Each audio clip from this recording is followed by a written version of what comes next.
Welcome back, everybody, to the NBA 2K23 MyNBA Expansion series with the Vancouver Woodsmen. And we start off by making a major change to our game plan. We're going to go from a 10-man lineup to an 8-man lineup. We're going to give more minutes to our starters, and we're going to give a lot of minutes to 3 backups, Dosunmu, Jalen Smith, and Omer Azette. We're also going to be changing our play priority, trying to move up Cutter in that order for both Anderson and Wellington. Typically in playoffs, you have like a 7-8 man lineup and you give minutes to a couple of key backups and you give more minutes to your starters. So I figured that we would use this the rest of the way, these last 10 games, to see where this team is at for what our playoff game plan could look like. Wellington against the Celtics knocks down our first 2 shots, and this was a game against a 31-41 team on the road. So you would hope that you would play better against a worse team, at least by record. And so far, it was a pretty hot start for both offenses. 17-13 here. Wellington lobbing this one up to Anderson to make it a 2-score game, or a 2-point game rather. And then a steal, or rather a strip, by Wellington off of Tatum after having a wide open lane to the rim. And he eventually has that ball go out of bounds. But the Celtics go on a run to end this first quarter, now up by 13 points. It was 17-17, and now it is 33-21 to end the first quarter. Things went wrong after those first 6 or so minutes, but Turner swatting Tatum from behind to start this second quarter. Anderson for 3, that one's good, cuts the game down to 15.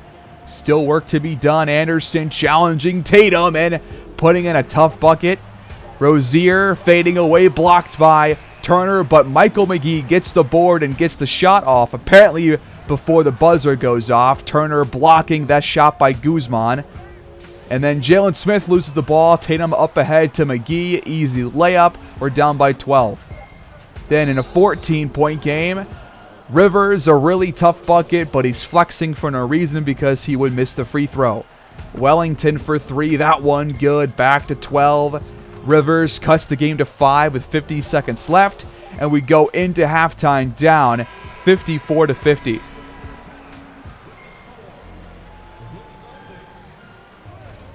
Start of the second, Wellington firing and knocking that one down off the screen. Rozier slipping by Bane, pulling up, knocking that shot down. He had a really good first half and a really good game overall as Tatum draws the 4th foul on Rivers with 7:45 to go in the third. So he's in foul trouble, but he'll stay in the game, knocking down this shot from the elbow. And then Wellington for 3 once again. That one drops. Rivers, same spot as last time. It's good. And then down by 10 is Zet for a deep 3. That one rattles in. And we end up down by 10, 85-75 with 1 quarter left in regulation. Work to be done, things to figure out. And Miles Turner putting it back to 10 to start this 4th quarter.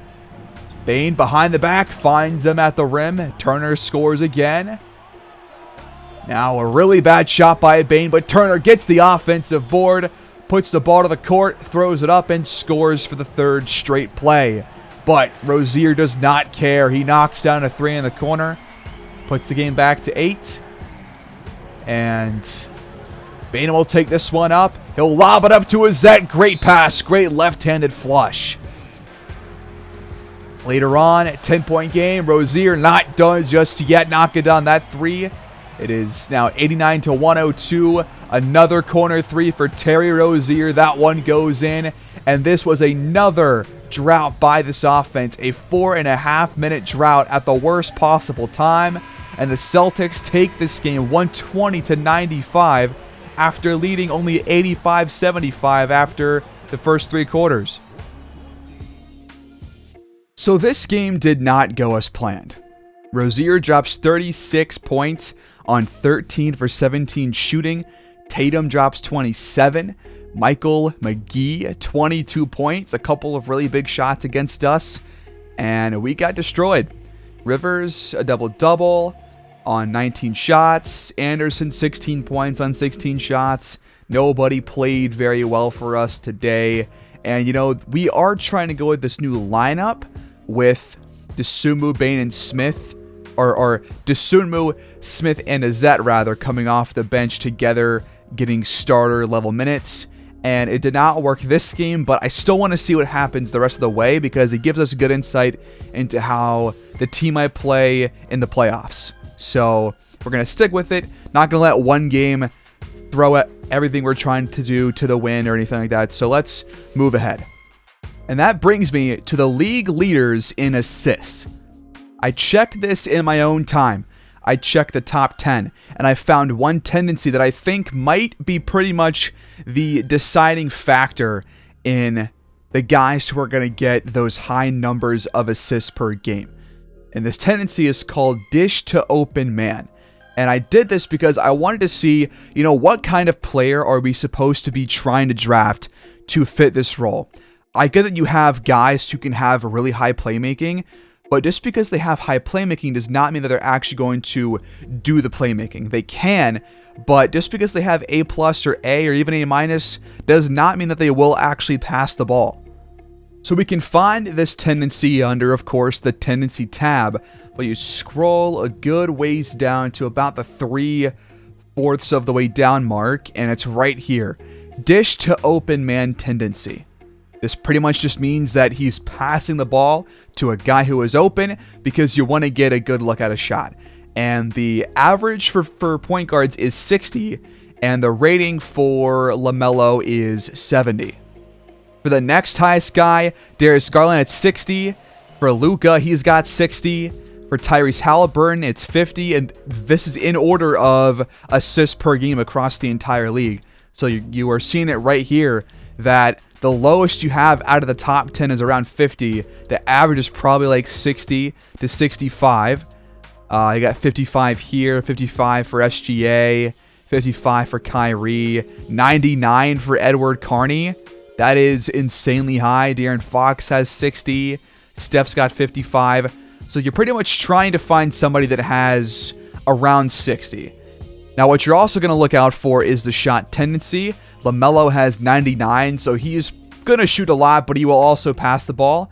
Darius Garland's got 94. All the guys that are going to be up here and league leaders are probably going to be pretty high because they also are guys who score a lot as well. But if you want a guy who's just going to be that kind of assist guy, but will also shoot if he has to, you're going to look for like a 10-point per game kind of guy with like 10 assists per game.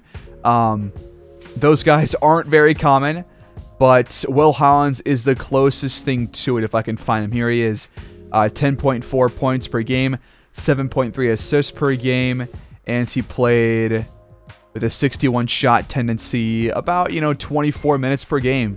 Pretty much every game he's playing that amount of minutes.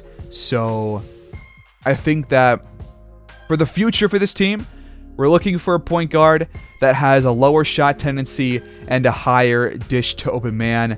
Wellington right now, I think, has a 55 dish to open man tendency, and I think that's by far the highest on our team. Let's take a look.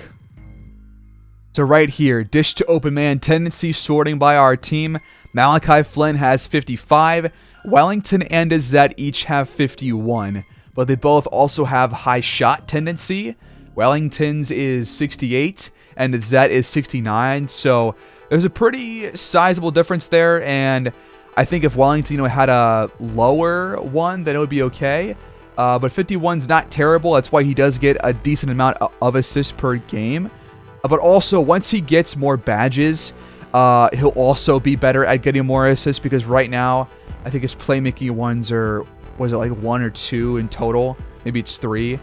Let's see. Hold on. First of all, he's averaging 3.8 assists per game in 29 minutes per game. So that's not very high, obviously. You want that to be better.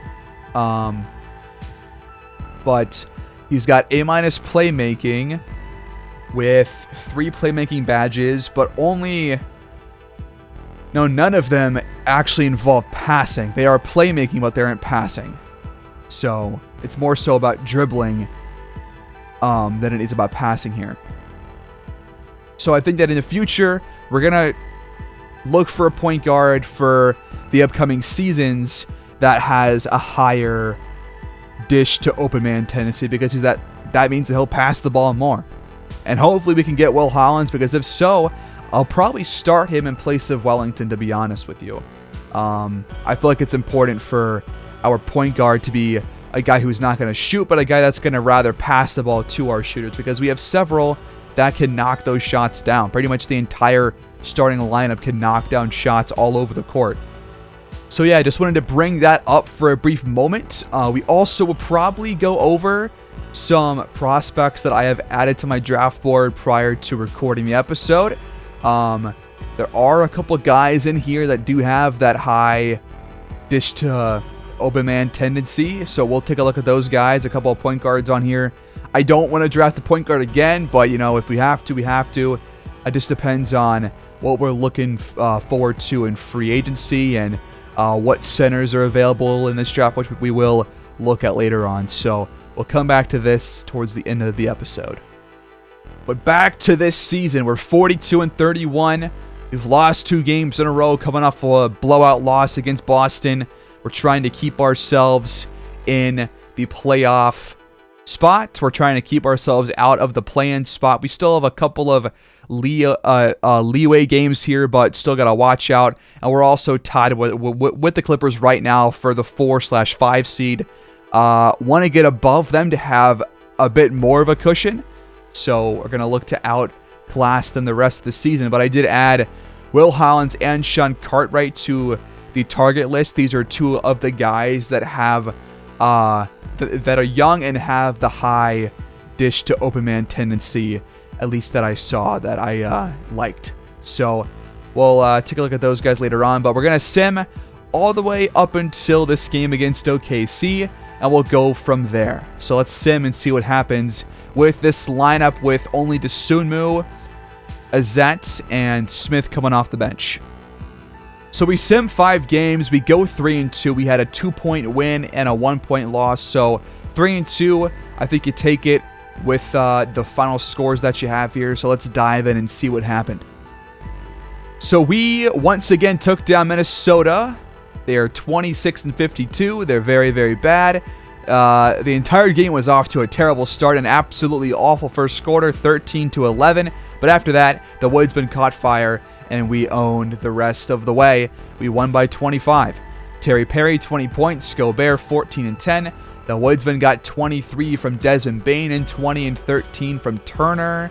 Wellington shot well. Azette shot well. Smith played pretty decent, as well as Rivers, but Anderson only 8 points, 4 for 8 shooting. Not a lot of involvement here in this one.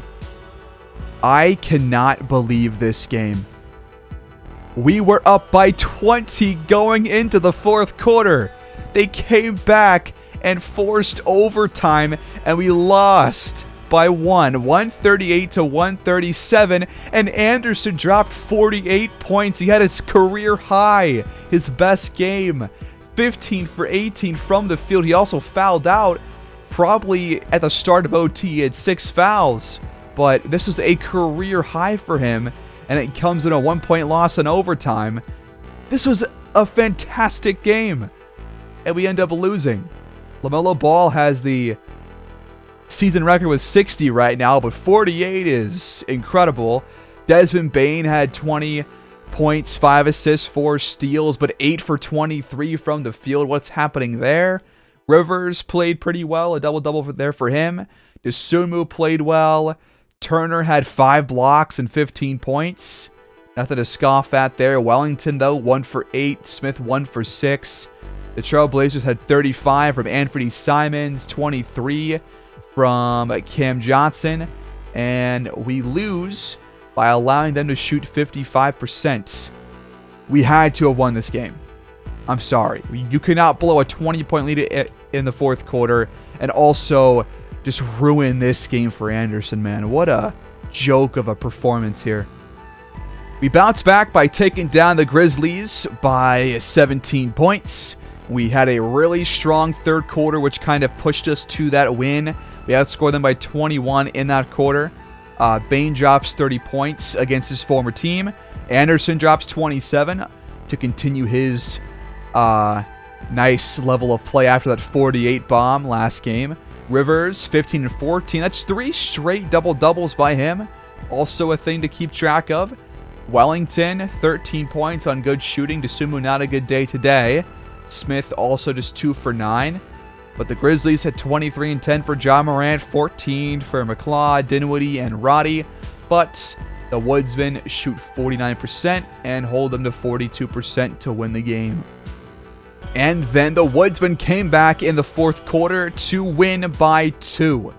22 here for Scotty Barnes, 20 for Quickly. The Woodsmen got 29 for Anderson, 3 straight games with 27 or more points. Rivers, another double-double, 19 and 10, with 1 block and 2 steals. Wellington, 18 points, 5 assists. Azette, 16 points. Turner, 9 and 10 with 6 blocks. That's insane. And the Woodsmen win despite shooting worse than their opponent. But our last game was a vital one against the Clippers, and we lost by 8. So they do take us down. We'll see how this affects us in the standings in a moment, but Anthony Edwards, back from injury, drops 28 on us. Tomasevich with 18 points. Tavares, 16. The Woodsmen had 26 for Anderson. 4 straight fantastic games. 10 for 14 from the field. Wellington, 16 points. Rivers, 13. Dosunmu, 12. Turner, a double-double. I just sorted by some metric that I forgot to not sort by. Team comparison, we outshot them in terms of percentage, but they had more free throws, they owned the paint, they had more second chance points, they had more bench points, they had more assists. They were pretty much the better team, and they won straight up. So, despite the loss, we do move 1 spot ahead, 1 game ahead of the Clippers. They're now 1 game back from us. We pretty much have no chance of surpassing the Thunder. So we're pretty much cemented here at either 4, 5, or 6. And if we just win pretty much 2 games and the Clippers lose 1 or 2, then we're going to be okay, and we're going to have the 4th seed for the playoffs. But we have secured at least a play-in spot. But beyond that, nobody else has clinched besides the Rockets, Jazz, Thunder, and us for at least a play-in spot. Those 3 teams have clinched playoffs. We have not yet, with, I think, 4 games left on the year, including this one against the Thunder, who currently are 3rd. So a big matchup coming up, a true test to see what this team is made of. The Thunder, of course, have Shai Gilgeous-Alexander, Josh Giddey, Chet Holmgren, the Time Lord Robert Williams III, Henrik Eklund, Kevin Porter Jr., Trey Mann, Poku. This is a really deep team and a really strong starting 5 too. So here we go. The Thunder will start SGA, Josh Giddey, Yuri Klimov, Henrik Eklund, and Robert Williams, the Time Lord. We start Wellington, Bane, Anderson, Rivers, and Turner. Let's go on the road and Oklahoma City and see if we can take down the current 3 seed in the Western Conference. It's the Paycom Center, and Miles Turner wins the opening tip. Here we go on the road. Let's see how we do. Bane is hurt. He has, I think, a bruised tailbone, but it's not really affecting him too much, so he should be okay. As Rivers open look, but missing his first shot of the day. Josh Giddey finding SGA on the other end, and OKC gets the scoring started. Anderson off the screen. Out of a shot, finds Rivers. Nice pass right there. Screen from Josh Giddey. Alexander fires, but missed it. Wellington to Anderson. Thought about pulling the trigger, chose not to. Waits for the screen from Turner instead. Goes back to him. He pulls up, but misses that shot.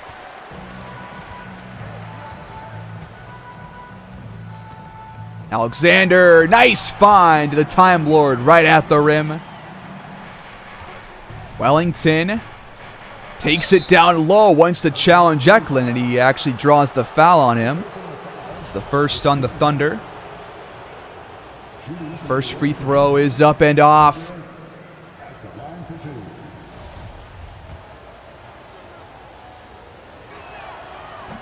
He goes 1 for 2. I need 2 for 2, please. SGA on the baseline. Goes out to Giddey for a 3. Baines there on defense. And Wellington gets the board. Good job. Wellington trying to find the cut by Anderson, but he never got around Declan, so he threw it right to him. Klimov to SGA. Time counting down. He goes to Giddey, has to jack up another 3 that is well contested. Good stop on defense once again by Vancouver. On the other end, Bain has it in the paint against Giddey. Backs it out and resets the offense. Bain with it off the screen from Rivers. Now stepping back and firing a 3. Interesting choice. Screen for Giddey. He fires again from deep, but not his day to start. 0 for 3 stretch from downtown for him. Anderson crosses the court, gets the feed from Wellington, fires, and it's just off the mark. Time Lord feeds Giddey as he just completely lost Desmond Bain, who went flying out of bounds. OKC up 6-3. Vancouver just 1 field goal so far in the first 4 minutes of action. Wellington, mid-range jumper, no good. Don't love that look. I haven't really minded most of our looks so far, but that one definitely was one of our weakest ones. Alexander attacking. Now back out Klimov for a corner 3. No good. Wellington trying to go over the top for some reason to Miles Turner, but the Time Lord is right there. And now he's at the rim for another dunk. Just 3 points with almost 5 minutes gone here in this first quarter.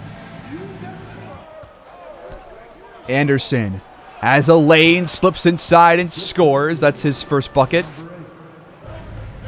Screen from Giddey, SGA. Takes it, but it's well covered. And now Giddey's below the rim and he scores. The assist goes to Alexander. Turner. Rock gets a 3 off and that one drops. Alexander off the feed from Giddey. Knocks that one down. Good shot. Bain crosses the court. Gets the pass from Wellington. Fires a 3 and knocks it down. Josh Giddey guarded by Desmond Bain. Trying to work on him now. Bob on the shot clock. Good defense so far. And he missed it. Good stop once again by this defense. Wellington for 3 off the pass from Anderson. Off the mark. Not a bad shot. Alexander launching one, but hitting back iron. Vancouver takes over. Another chance for us to take our first lead of the night. Bain to Wellington. Same spot as last time and off once again. And that is our cue after a great forward pass from somebody to Giddey. We're going to jump ahead to the second quarter now and see where things are at. All right, 7:26 to go. Thunder in front by 2, 41-39. So it's anybody's game. Both teams have played relatively well so far after some slow starts offensively, but we turn the ball over there. That is going to be the first on to Sudmo, I believe. Klimov gets by Desudmu, attacks and draws the foul. That's on Wellington. Now here's a interesting lineup we have out there. Is Wellington out there with Desudmu, Desmond Bain, Rivers, and Smith. If we keep Desudmu around and we sign a point guard to start in place of Wellington, then those two guys would play off the bench together, you would have to think. And Wellington will for sure improve from now until next year, so he'll be better next season. And Desudmu is probably already at his peak, if I would have to imagine. So I think at that point, you're probably trying to see who you want to keep around more. Desudmu with the ball against Alexander, going to Rivers. He attacks the paint and fires. It's blocked. On the other end, Klimov for three. It's good. The Thunder rocket out to a 9-point lead all of a sudden. Wellington, open three. High arcing shot. No good. Bain tipped the board but couldn't get to it. And this Thunder run might just continue. It will. The pass to Giddey by SGA. He scores at the rim. We're down by 11. They just scored 9 points in a very quick matter of seconds. And we did not do anything. Anderson for three. It's open. It's off the mark. Can we hit a shot? Screen for Poku. He attacks. Now kicks it back out to Mann in the corner for a three. That one's off the mark. A lucky break there. Rivers comes for the screen. Desuma has a wide open jumper. That was just... oh, that was wide open. You got to hit that. Poku attacking the rim. Rivers right there in front of him, but just putting himself between there as Smith just walks his way to a steal somehow. Anderson will take it himself as he draws the first on Pokusevski. Can Anderson go 2 for 2? The age-old question. He's been very good at the line this season. Knocks down that one. The second is also good. Klimov hands off to Chet Holmgren. He goes back to Klimov. The double clutch layup up and in.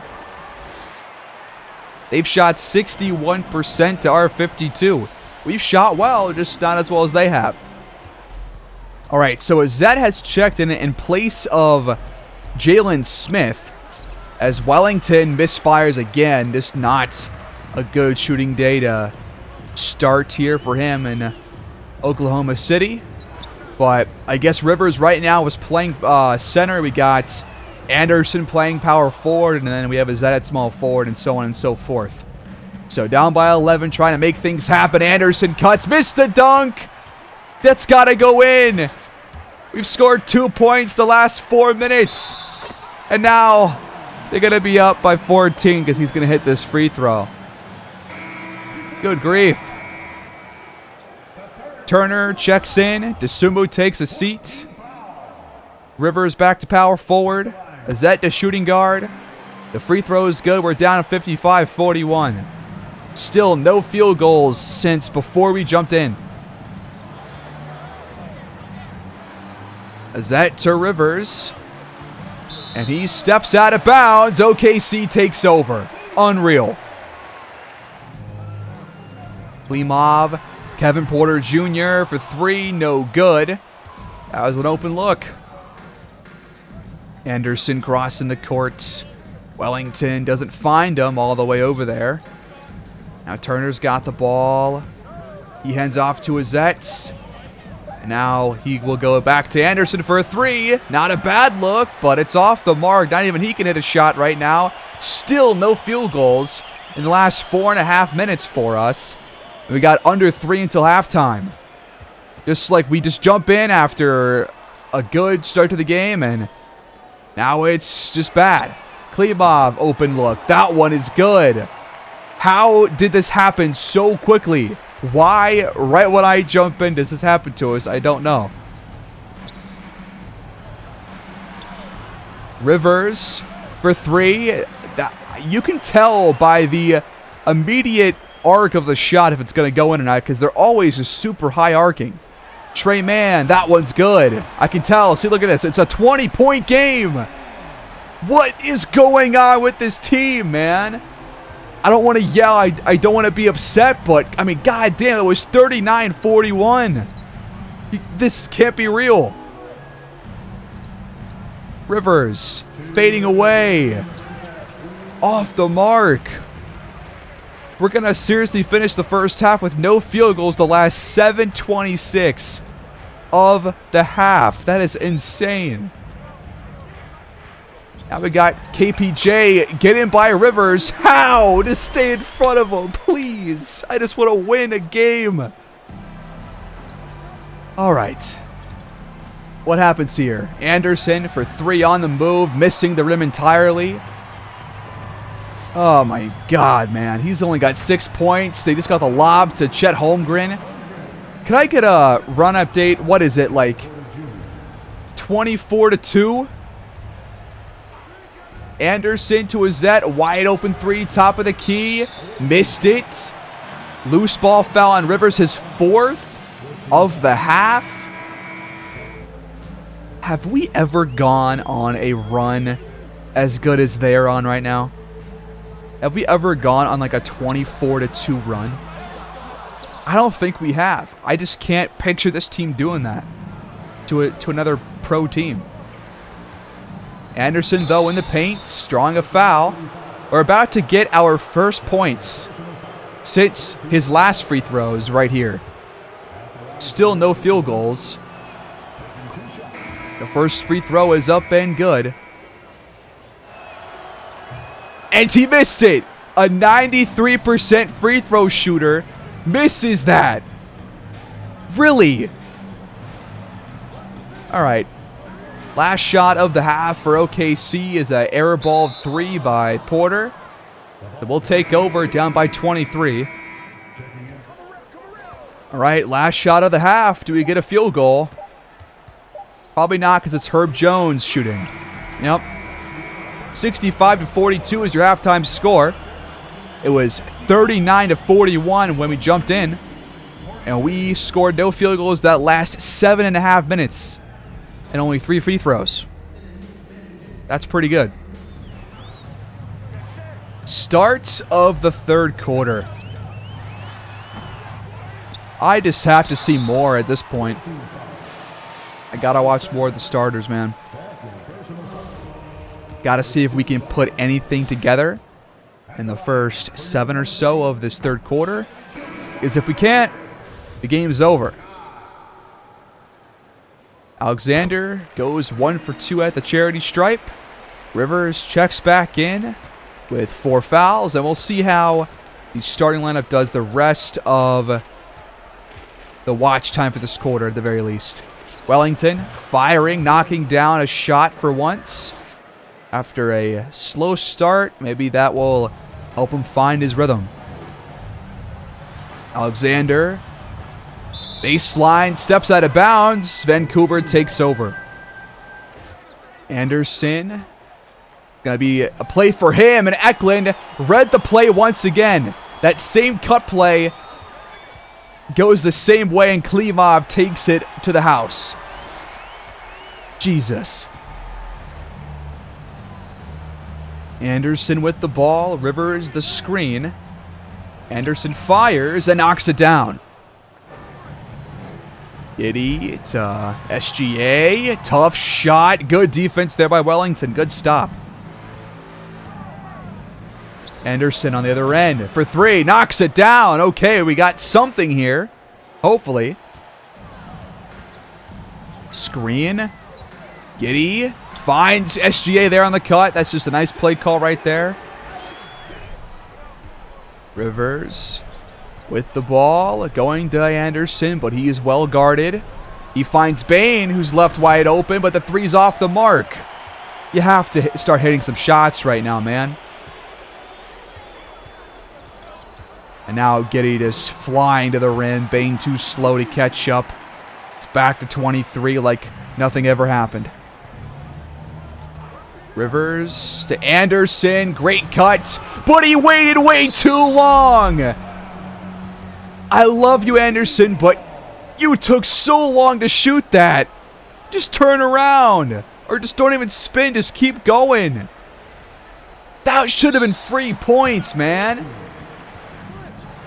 All right, no more complaining, I swear. That's a tough shot there by Wellington that goes in. 51-72. 3 minutes gone here in this third quarter. Vancouver trying to inch their way back into things. Robert Williams at the rim. Missed that one. Good stop. Turner sets the screen. Anderson on the move for 3. Another shot falls for him. Now, a full court pass to Klimov. What the heck was that? Bain with it. Anderson now for three. Nobody near him. Another shot goes. Hot start here in this third quarter. 11 of his 18 points, and he's shooting a lot better too. He has had a great 4-game stretch, 32.5 average across these last 4 games. He's already trying to get closer to that mark. Alexander, baseline, back out to Giddey, wide open three, missed it. He has not shot well from downtown in this one. Anderson, driving, almost scoring. He does get the first foul called on Klimov. And if he knocks down both, it would cut the game down to 15. The first free throw is good. And he does knock down both. As Desunmu checks in for Wellington. Oh, Chet Holmgren called for a charge. That's his second. Do we go back to Anderson? It seems we are. And he can't miss right now. Give him 21. And this game is down to 12. Just like that. SGA spinning a couple of times. Back out to Giddey. He's well guarded right now. Until he finds Klimov. Decent look. That shot's good. He has played pretty well. 19 points, 7 for 10. It's not just Giddey. It's not just Alexander. They have a lot of good guys in their team that can play. Turner behind the back pass to Anderson for a three. This time it's off the mark. SGA cuts and jams all over Turner. Just a bit too quick for him. It's back to 16. The lob for Anderson. Poked out and stolen by Holmgren.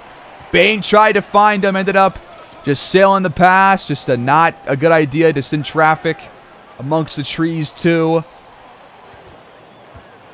Holmgren stepping back. Going to Giddey. Nice pass. And a foul is called, the third on Turner. First free throw is up and good. OKC trying to stop the run that we put together to start this half. He goes 1 for 2 though.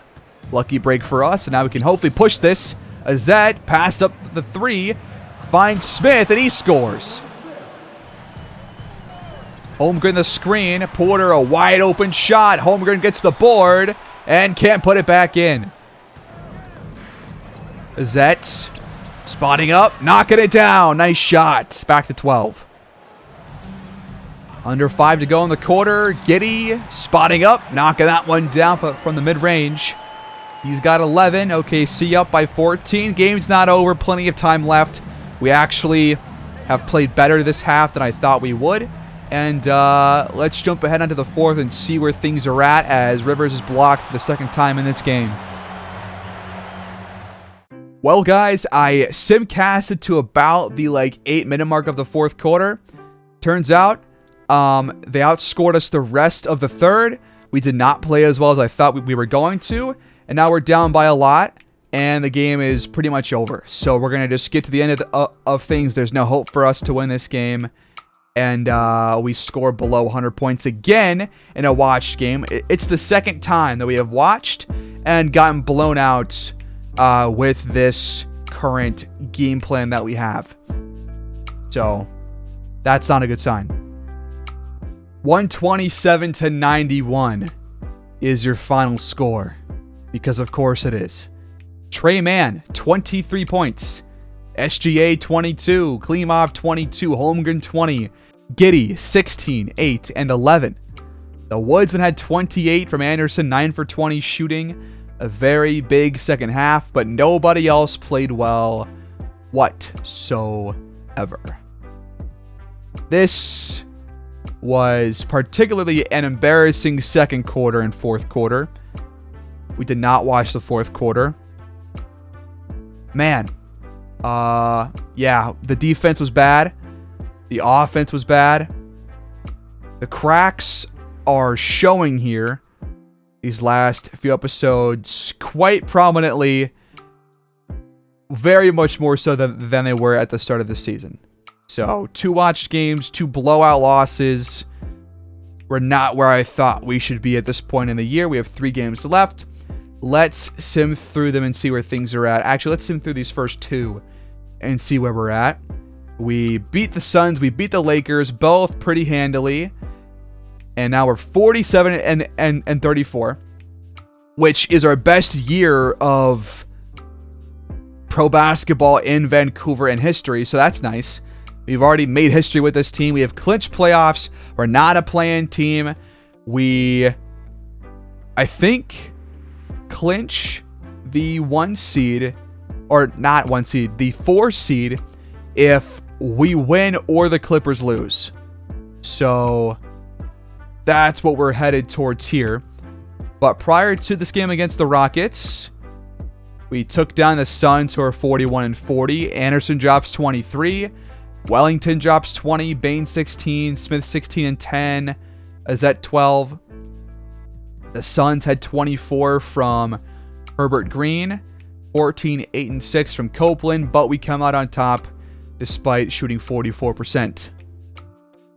We then took down the Lakers. AD drops 20, Julio Cunningham 18 points, but the Woodsmen got 30 from Anderson, 10 for 18 from the field.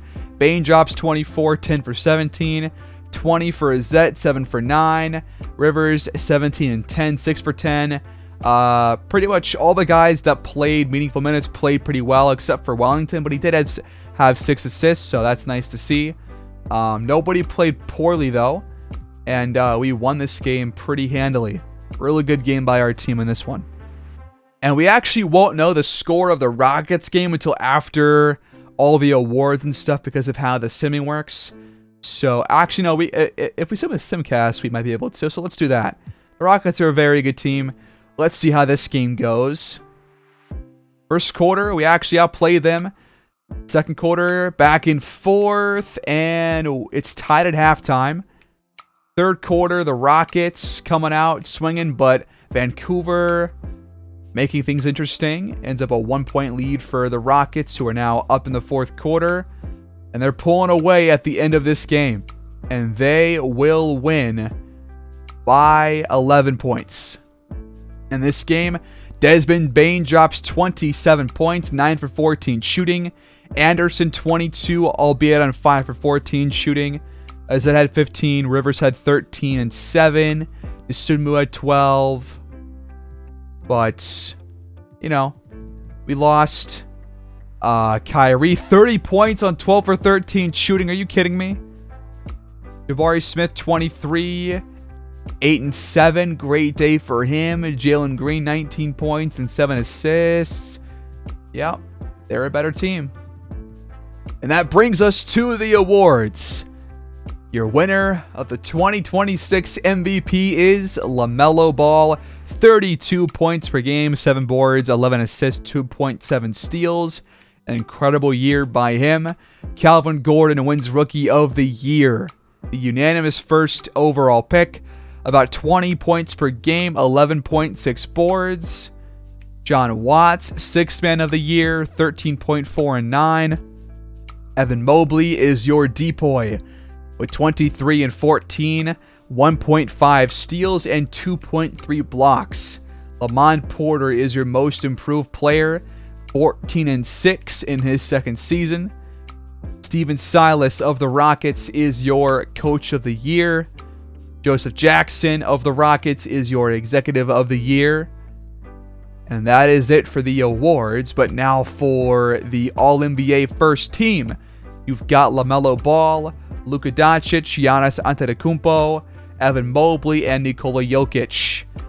Second team, Calvin Gordon makes it in his rookie season, along with Jason Tatum, Scotty Barnes, Garland, and Cunningham. I think that Calvin Gordon might just be a absolute generational talent because, holy crap, All-NBA second team in your first year, that is incredible. All-NBA third team, you got Trae Young, DeJounte Murray, Paolo, KD, and Bam Adebayo. On your all-defensive first team, you got Bam Adebayo, Giannis, Mobley, DeJounte Murray, and Lonzo. Where the hell is Miles Turner? Excuse me, But that is the league leader in blocks this year. How is he not on this list? I don't know. He is on the second team, along with Jonathan Isaac, Jaren Jackson Jr., Luka, and Cade Cunningham. How the fuck is Luka on here? No disrespect, but defense is not his strong suit. All rookie first team, you got Calvin Gordon, Keldon Wilcox, Dino Jukic, Junior Tinsley, and Preston Richards. If I don't see Wellington on this second team, I'm going to be pissed. He is there, though, with Paolo Pacciani, Javon Haynes, Julio Cunningham, and Gerard Wheeler. So we do get an all-rookie second teamer. That brings us to our playoff brackets over in the Western Conference. Your play-in tournament teams are the 7-seed Pelicans, the 8-seed Warriors, the 9-seed Kings, and the 10-seed Grizzlies. The 1-seed are the Houston Rockets, followed by the 2-seed Utah Jazz, the 3-seed Thunder, the 4-seed Clippers taking on the 5-seed Vancouver Woodsmen, and the 6-seed Nuggets taking on the 3-seed Thunder. Over in the Eastern Conference, you've got the 7-seed Atlanta Hawks, the 8-seed Celtics, the 9-seed Raptors, and the 10-seed Nets. The Magic are the 1. The Pacers are the 2. The Cavs are your 3. The Hornets are the 4. The Pistons are the 5. And the Bucks are the 6. Those are your play-in teams, and Vancouver has their first ever playoff appearance in professional basketball history. Welcome to the NBA playoffs officially, Vancouver. The Clippers roster looks like this. They've got Lonzo Ball, Anthony Edwards, Bobby Portis, Ivica Zubac, Tomasevich, Tyus Jones, Paolo Pacciani. They have a good team. They have a deep team. But I think our team has the better overall roster. And I think that we are a bit more deep than they are. And I think that we definitely have a good shot at winning this match. And we're the 5 seed actually, so we must have, because we lost, they must have won the game. So both teams must have gone the same record. So they actually beat us out for the 5 seed, not the 4. Or they beat us up for the 4 seed, we are the 5. I'm going to sim these play-in games real quick. So we'll just see what happens. The Pelicans clinched the 7 and the Warriors clinched the 8.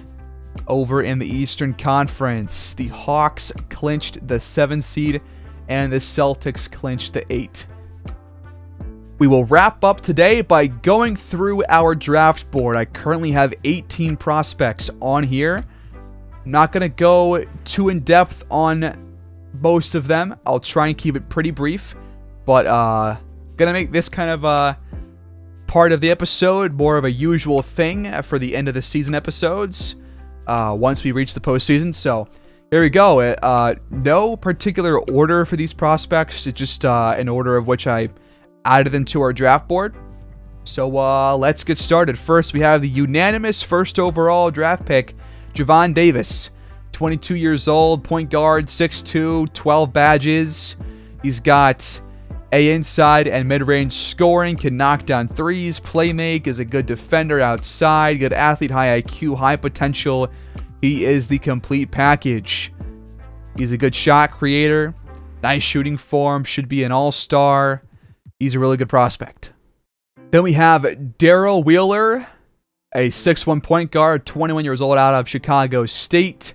He is also a big package guy. He can score, he can pass, he can defend, has high potential, high athleticism. He's pretty much a better version of Wellington with a higher upside, I would have to say. Then we've got Donnell Payne, 7'2" center. Not much of a scorer, but he's got A+ post defense, A+ rebounding, A+ potential, and he's got an all-NBA ceiling. Strengths, next big superstar, monster on the glass, block shots, poor defensive anticipation, not a high IQ, but one of the better center prospects in this draft. And we should note that Miles Turner is going to be testing the market, so we don't have a starting center on the roster for next season. So Maybe we draft one instead. Then Boris Perkins, 7-foot tall center. David Robinson comparison. Nice shooting form. Can hold his own against most defenders. Good upper body strength. He's got 2 badges. He's got pretty good inside scoring. B+ post defense. A- rebounding. A potential. Good prospect here. Then 7-1 center Tommy Sanders. B- inside scoring. A- post defense. B- rebounding. A potential. His comparison is Dikembe Mutombo and Thiago Splitter. Gobs of potential. Good low post defender. Excellent shot blocker. But poor vertical ability. Not a good shooter. Then we've got this guy, Julio Haywood. Kind of a sleeper pick in my mind for where we might end up drafting. I think we're probably going to have like a top 8-ish pick. Anywhere from 1 to 8 I could see us picking in. Just depends on how we do. I do got to check up on the Mavericks and see where they ended up on the season to see where our pick might be. But this guy can apparently make his own shot. Got a good vertical leap. He can knock down threes. Not a good guy in terms of, defending. At least in terms of, forcing turnovers. But 1 badge for shooting. He's got B- inside scoring, A mid-range scoring, B 3-point scoring, A- athleticism, A- potential. IQ needs some work, but he is a guy that can get things done for you. Then we have Lawrence Hall. He is only on here because of his potential. He's kind of like a Zet, kind of a workshop guy that you want to get better by his 3rd or 4th year. But he's got A+ potential, B+ athleticism. He's only a 71 overall. But he's not terrible at any one thing besides shooting threes. Otherwise, it's manageable.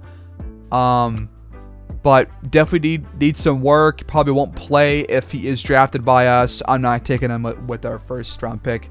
So he won't be joining us, but he is there with high potential. Then we have Ralph Nicholson, a 6-badge power forward, 6'11", so he could play center if we needed him to. He's got A mid-range scoring, B- post defense, B- rebounding. Probably not going to draft him, but he does have high potential, so if the guys that I want are all taken prior to him, then maybe we just do just based off of his potential and his current ability as well.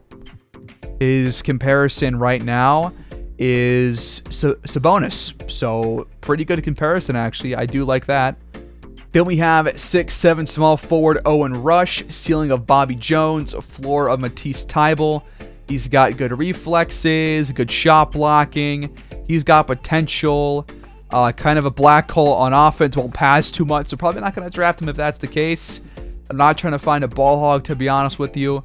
And he can't even shoot, to be honest. He can do literally everything, but nothing at a high level. He just has a high potential. Then we have Gus Mack, and this was one of, I think, the 2 or 3 point guards that had the like 60 or so dish to open man tendency. I think it's actually 56 for him. I'll check real quick, but he's got a 55 shot tendency. His dish to open man is 56. I was right. So that's kind of the balance that I'm looking for. And in 4 games in college, apparently, he had 12 points per game and 7.8 assists. That's pretty good. Also 3.3 steals. Now, he's currently a 74 overall. His ceiling is Nate McMillan. His floor is Matthew Dellavedova. But he does have potential. A knack for blocking shots. He's a very good defender. He's a pickpocket extraordinaire. I think he's my top point guard prospect that it could realistically go to us. He's got 5 defensive badges, which is fantastic. And he can't really shoot, but A+ defense outside. A- athleticism, B- IQ, A- potential. But as long as he's not going to be shooting too often and he's going to find the open guy, I think that this is a guy that you can pretty much count on to run the offense. Because he's not going to be like Wellington or Russell or Dosunmu taking shots off screens. He's purely a passing and defensive playing point guard. So if he's there, I think he's the guy that I might take. He is supposed to go either 12 or 14 or 30 even. So you could trade back even in this draft for him. Next up, we have Guy Cooper, 7 foot tall out of UNC. He's got 1 badge for defense / rebounding. And he is not an offensive threat, but he's got A+ post defense and A boards, which is what you're pretty much looking for here. B+ potential, B+ athlete. His comparison is Pau Gasol or Maxi Kleber. Both guys for starters. He's got ability at blocking shots, plays above the rim. Good rim protection. Lacks floor awareness. And not a good shooter.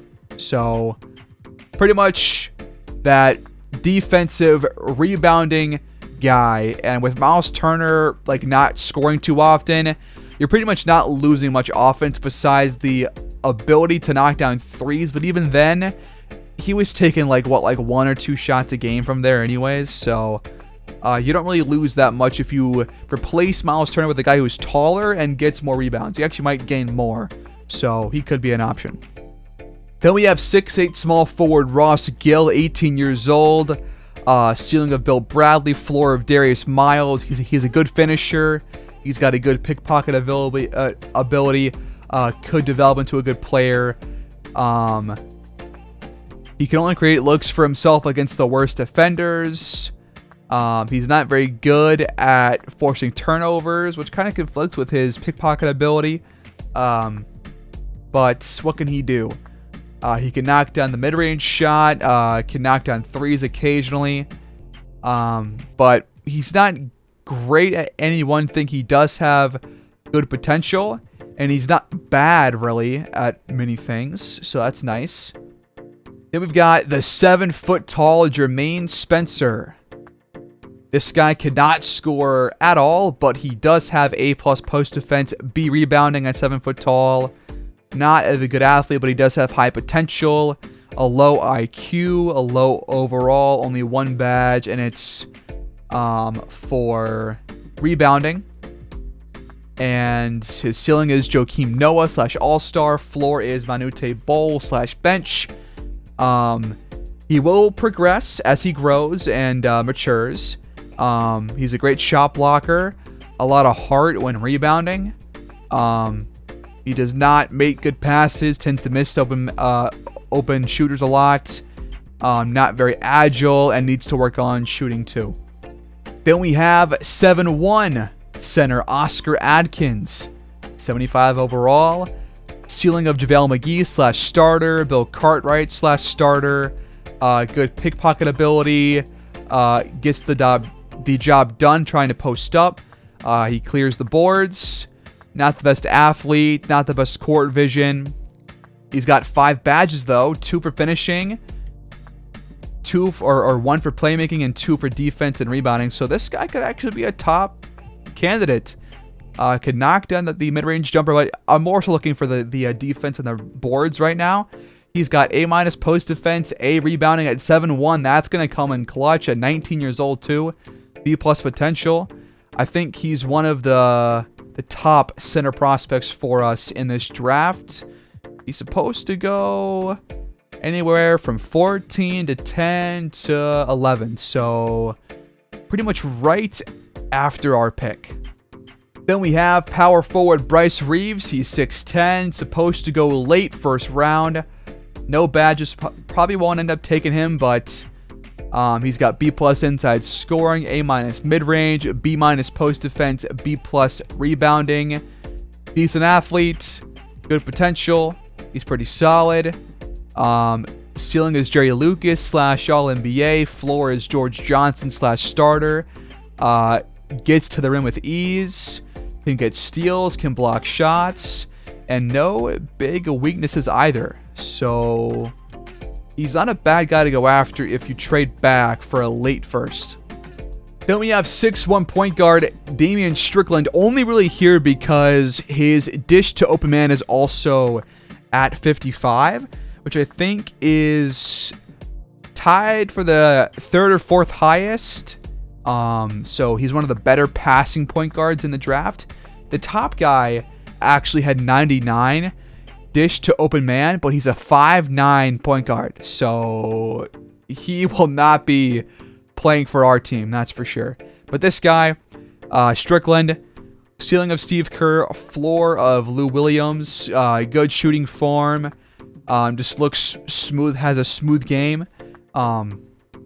Apparently is the best shot creator in the entire draft. Effortless handle, slow to grasp new defense, which is concerning. He's got 2 badges both for playmaking. He can knock down threes, but not good scoring anywhere else. Has good playmaking, defense needs work, obviously. He's a good athlete, though, high potential. So he's a guy that you workshop for a year or two, and then you give a chance to play big minutes after that first year. Kind of a Rich Smalls-esque player, except Rich Smalls does have only 35 dish to open man. So next up, we have 7-foot center Michael Maggette. 73 overall, not a good shooter or scorer, but he does have B- post defense, A+ rebounding. He's 19 years old. He has B+ potential, and he's got 1 badge for rebounding. Comparisons are ceiling of DeAndre Ayton / starter, floor of Bill Cartwright / bench. He gets the job done posting up. Well-developed body for an NBA player. Could develop. Meh athletes, and pretty low IQ for a basketball player, but that's him. Our second to last player is Dustin Hickson, a 6'2" point guard out of England. He's currently a 75 overall, and he can knock down mid-range shots, 3-point shots, only C+ playmaking as a point guard, so he's more of a scoring point guard than anything else. Not a good defender by any stretch of the imagination. Potential about where Wellington's is right now. So probably not going to be a guy that we draft, but he is there. He's got 2 shooting badges, 1 playmaking badge. Ceiling of Billy McKinney, floor of Charlie Ward. He's got potential. Not as high as most players on this draft board. He's got good body control, nice touch at the basket, but he's poor on defense. He's a poor finisher. And yeah, he's there. Our last player is 6'1" point guard Jorge Fernandez. 23 years old, out of Spain. Only a 71 overall, though. Can knock down the mid-range jumper, but not really from anywhere else too much. Playmaking, he's got B-. He's got B- defense on the wing. B+ potential. Pretty solid. Only 1 badge for playmaking. Ceiling comparison of Jamal Murray. Floor of Steve Kerr. He's got potential. Natural playmaker. Has ability in terms of getting steals, but he's also a poor finisher. Got no stats on him either, but I think he also had a relatively high dish to open man tendency. Let's check this real quick. It's going to be down here. It's going to be 60. So actually one of the highest of the entire draft. So if you're looking for a guy that's going to give you, it says it's probably this guy, or it's probably that Gus Mack guy. So I think right now, top prospects are pretty much most of the centers, and then Gus Mack for our pick. That's pretty much who we have there. But it also depends where we get, because if the Mavericks have like a top 3 pick, we have a really good shot at getting Javon Davis. So the Mavericks finished with the 5th worst record in the league, meaning that we have the 5th best odds at getting that first overall pick. I really hope that we don't move down from 5. I want a top 5 pick. I like a top 5 pick. That would be great. That would help us tremendously. But yeah, we wrap up the regular season right there. Again, we went 47-35 on the year, which is our best year in history as a team, as a franchise, as a city in basketball. That is our best record ever. And we are the 5 seed taking on the Clippers in the playoffs. That starts next episode. We're going to start first episode. Gonna go up probably Christmas Eve, maybe on Christmas Day. But one of those 2 days it'll go up. And it'll be the full first ever playoff game. Just game 1, that's it. The whole game. So that'll be next episode, guys. Thanks so much for watching, especially if you watched all the way through. And like, subscribe, comment down below your thoughts on the team, on our playoff hopes, on your favorite prospects that we just went over. And I'll catch you guys on the flip side. See you guys next time out for our very first playoff game in franchise history and city history. So I'll catch you guys there. Thanks for watching, and go Woodsmen.